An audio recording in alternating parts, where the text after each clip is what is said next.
Well, welcome to day 15 of our Advent readings.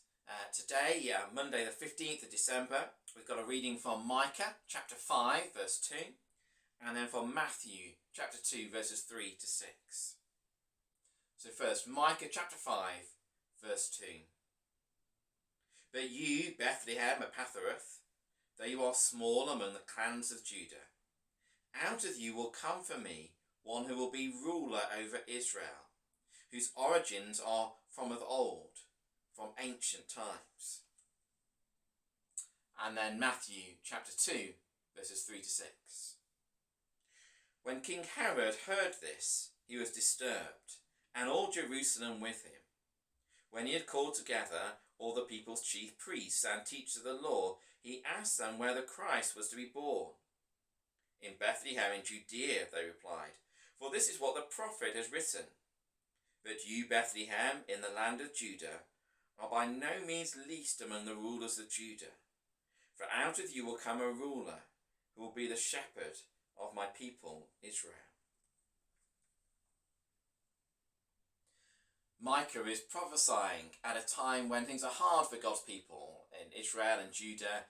Things aren't going well. And earlier on in Micah, we hear a message of judgment on God's people. But here in Micah chapter 5, God promises a new ruler. A new ruler, but one who's also got connection to the past. He's going to be from Bethlehem, the birthplace of King David, the hometown of King David. From Bethlehem, there's going to be a ruler whose origins are from of old. Perhaps that's just saying he's going to be from that line of David. Maybe it's hinting even more to the fact that actually Jesus' origins are much older. Actually, he comes from being the eternal Son. Whatever is there, we see that this is then fulfilled in the New Testament. We hear the fulfillment of this in Matthew chapter 2. When Herod wants to know where the Christ has been born, the leaders can go and look at the Bible and they can tell him. They can tell him actually the Christ will be born in Bethlehem, as Micah has said. Sadly, Herod doesn't use this information well. Rather than use it to go and praise and worship God's promised king, he uses it to try, albeit unsuccessfully, to destroy him. As we see this, it reminds us that God governs history, even down to these small details like where Jesus would be born. Remember, don't we, from Luke's account, that it is because of the decree of the emperor in Rome that David had ended up back with Mary in Bethlehem.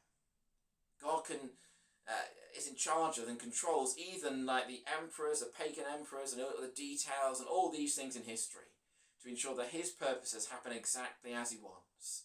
It's an amazing reality.